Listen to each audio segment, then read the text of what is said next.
So far, it has been a rough start to the school year for Donald Trump. His report card is definitely going to say, has problems working and playing well with others. And there's not much we can do. What can we do? Because the Oval Office doesn't have any corners. You can't put them in a timeout. The Late Show with Stephen Colbert had never quite carried this energy before. The studio audience filed in the way they always did, buzzing with particular anticipation of a live taping. The Ed Sullivan Theater hummed with conversation, phones coming out for photos, ushers directing people to their seats under the warming house lights. But something about the atmosphere that evening felt different in a way that was difficult to name exactly. Heavier, more loaded, like a room that has already decided something important is about to happen before anyone on stage has said a word. The theme music hit, and Colbert walked out to the usual explosion of applause. Quick wave, that trademark calm smile. He took his place behind the desk, waited for the noise to settle, and looked directly into the camera with an expression that was several degrees more serious than the standard opening night warmth. Tonight, he said, we are going to talk about something Donald Trump loves to talk about more than almost anything else. How smart he is. A knowing laugh moved through the crowd. Without any further setup, Colbert hit play on the screen behind him. There was Trump at a recent rally. The red tie, the wide gestures, the arena crowd behind him pressed forward and loud. The clip ran for its full length. Trump declaring his IQ, calling himself a stable genius, telling thousands of screaming supporters that no one, in his estimation, had ever run for president with a mind quite like his. Colbert let the clip end. He let the freeze frame sit on Trump's confident expression. Then he said nothing. For several seconds, the studio was quiet in a way that live television almost never allows. Colbert simply looked out at the audience, then back at the screen, and then at the camera, letting the silence do something that words would have rushed past. When you have to announce how brilliant you are every single time a camera comes on, he finally said, in that steady, almost conversational tone, the question worth asking is who exactly you're trying to convince. The laugh that followed was different from a usual late-night quick chuckle. It had something underneath it. Recognition. The particular sound of an audience that is not just amused, but suddenly thinking. Then the screen on the side of the stage lit up. Donald Trump's face filled the monitor, live via video connection. Sitting in what appeared to be one of his offices, the backdrop arranged with the specific deliberateness of someone who always thinks about how the background reads on camera. He was already smiling that wide, take-over-the-room smile, before anyone invited him to speak. Stephen, he started, voice filling the speakers immediately, pushing forward the way he always pushes forward in any shared space. This is going to be a great segment. I'm telling you folks, the smartest president we have ever had. Wharton, perfect memory, 180 IQ. I've been saying for years, and it's completely true. Colbert watched him without interrupting. Then he reached forward and pressed a single button on his desk. Trump's audio cut out completely. The picture remained. Trump's mouth kept moving, his hands still gesturing with full confidence, the performance still running at maximum energy, but the sound was simply gone. The contrast between the animated, certain physicality on screen and the sudden absolute silence in the studio was immediate and total. The audience erupted. Colbert looked at the silent Trump on the monitor, gave a small nod, and said pleasantly, "We'll get back to you in a moment, Donald. But first, let's talk about what the actual record shows." On screen, Trump's expression shifted as he realized his audio was not coming through. His gestures grew larger, more emphatic, the physical equivalent of someone turning up the volume because they cannot figure out why the room is not responding. His face moved through several visible stages of frustration, each one playing out in complete silence while the studio audience watched and the laughter built and built. Colbert reached under his desk without ceremony or theatrical flourish. No drum roll, no dramatic music swell. He simply placed a plain manila folder on the desk in front of him, the kind of ordinary office object that passes through 1,000 hands in 1,000 buildings every day without drawing a second look. The very ordinariness of it was its own statement. He opened it slowly, turned the pages with deliberate patience, each quiet flip of paper audible in the attentive studio. "Donald loves to talk about Wharton," he said, looking up from the first page. "He describes it as a legendary academic performance. Top of his class. The best. Perfect scores. An intellect so remarkable that even professors were in awe." He paused, looking back at the page. "So let's look at what the record actually shows." He held up the document toward the camera. The audience leaned forward. Above average grades. Solid B territory. A few B minuses.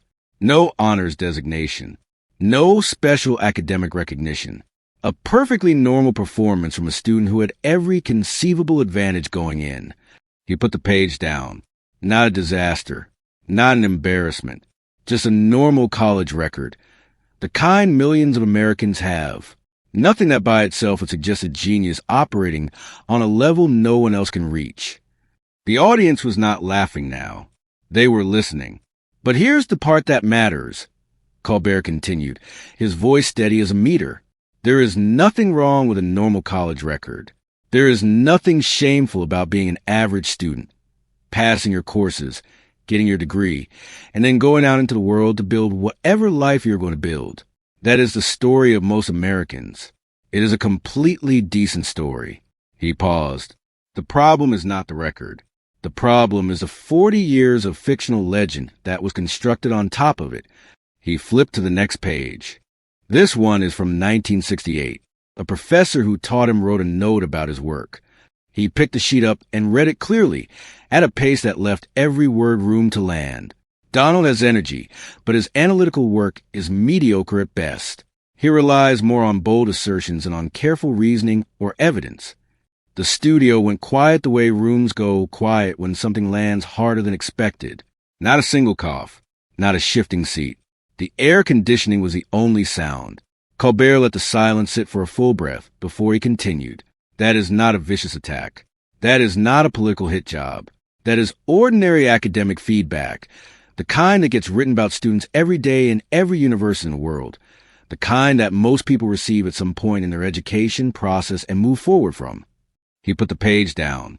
"What makes it remarkable is only the distance between that sentence and the story that came after it. Between mediocre analytical work and stable genius with a 180 IQ. Between needs to show more careful reasoning and the greatest mind ever to run for president." A ripple moved through the audience. Heads nodding. A few people shaking their heads slowly. "We are not here tonight to call him stupid," Colbert said.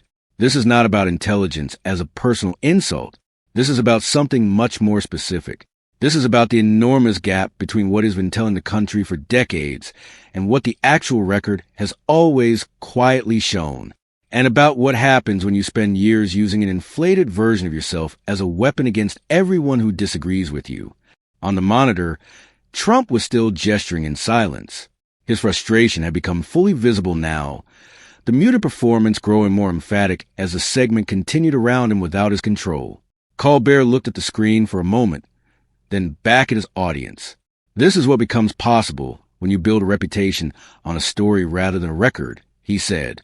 "When the story holds, you can use it to dismiss scientists, to wave away generals, to call judges low IQ and reporters dumb, to tell the public that their experts are frauds and that your instincts are the only reliable instrument in the room.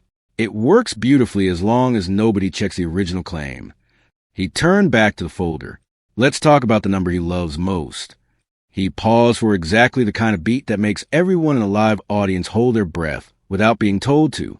Verified testing records and standardized assessments from that period indicate an IQ in the range of 124. Solid, genuinely above average. A perfectly respectable number that the vast majority of the population will be glad to have. He looked up. Not 180. Not the highest in recorded history. Not operating on a plane of intellect no one else has ever reached. 124. The collective sound the audience produced was the specific kind that lives between a gasp and a laugh. The noise people make when something confirms what they suspected but had never seen stated plainly. On the monitor, Trump's silent face went several shades deeper in color. his mouth open wide. Even without audio, the words were entirely readable. Fake, rigged, hoax. The harder he gestured in silence, the wider the laughter in the studio spread. And the laughter had a quality that went beyond the joke. It was a sound of relief, of something that had been suspected for a long time, finally being said out loud in a room with cameras running. The audio came back. Trump's voice filled the speakers mid-sentence, already at full velocity. This guy is a total fraud, a low IQ comedian with no ratings. Nobody watches his show. This is the biggest witch hunt in the history of television. My IQ is 180 and everybody knows it. This is completely rigged, fake documents, fake numbers. I'll sue everyone involved. I was the best student at Wharton. The professors love me. Everybody said so. I have the best memory ever. Perfect recall. Ask anyone who was there. Colbert sat completely still through the torrent. When it finally paused for breath, he spoke without raising his voice at all. You said you have the best memory in the world. He said pleasantly, the greatest recall of any person you have ever met. So why did 3 separate professors write notes in 1968 saying you needed extra help with basic analytical assignments? That your work was often rushed and lacked depth? Why is that on record if the memory is as perfect as you say? Trump's face tightened. Those are fake, he said, but the speed of the delivery was slightly different. Slightly less automatic. Totally fabricated. I'll sue the school. I'll sue whoever gave you those lies. Success is the only test that matters. I built a massive empire. I became president. That's the real proof. Not these little papers you're waving around. You keep saying numbers don't matter, Colbert replied, the same quiet conversational tone he had maintained throughout. But you spent decades telling everyone your number is 180. You say success is the only measure, but you reference your test scores and your grades constantly. So which one is actually true, Donald? Because you can't have it both ways. Either the academic record matters, in which case let's look at it together, or it doesn't matter, in which case you need to stop leading rallies with it. The silence on Trump's end lasted 2 full seconds before the next wave of words arrived. But they were the same words. Rigged. Fake. Witch hunt. Low IQ Colbert. Failing show. The phrases came in a familiar order, with a familiar energy, but they had started to sound different in a context where they were being measured against documents sitting in a plain manila folder on a desk in plain sight. This, Colbert said quietly to his audience, is what happens when the myth gets challenged. Not an accounting of the record, not a defense of the evidence, just an attack on everyone asking the question. That's not strength. That's a very specific kind of panic. The standing ovation that followed the next segment was the extended kind, not polite, not reflexive, the kind that comes from somewhere genuine in an audience that has been watching something build for a while and has reached the release point. Colbert let it run. He sat in it without performing modesty or rushing past it. When it settled, he delivered the final piece quietly. There is nothing shameful about not being a legend in every room you walk into. There is nothing wrong with being an ordinary student who went to school, worked through the material, graduated, and built a life. Millions of Americans do exactly that. It is a normal, respectable human story. But the shame begins when you take that ordinary story and build a throne out of fiction. When you sit on that throne and use it to look down on everyone else. When you call other people stupid and low IQ and failures from the height of a myth you constructed entirely yourself. He paused. You didn't just brag about being smart, Donald. You weaponized the brag. You use it to dismiss scientists, military experts, judges, reporters, and voters the moment they questioned you. You made the myth into a shield so that accountability could never quite reach you. Tonight, we are not here to destroy you. We are here to hold the real record next to the story you told. And once you see them side by side, the distance between them is impossible to ignore. The theater erupted one final time. On the monitor, Trump was quiet for the first time. Not performing quiet. Actually quiet. Sitting there in his office with a carefully arranged backdrop behind him, looking at the camera, the usual automatic velocity of response temporarily absent. 6 seconds of silence from the loudest voice in American politics. Then the familiar phrases began again, but they were slower now, and the room could hear the difference. The credits rolled. The audience left buzzing. The clips were already moving. Colbert sat alone at his desk after the house lights dimmed, the plain manila folder still open in front of him. The pages turned to the last item reviewed, the kind of ordinary office object that passes through 1,000 hands in 1,000 buildings every day without ever being the thing that makes a room go silent. He closed it gently. Myths are sturdy things when nobody measures them, he thought. When someone finally makes them sit still long enough, the distance between the story and the record does the work on its own. He turned off the desk lamp, walked off stage. The theater went dark. The echo of the audience was the last thing to fade.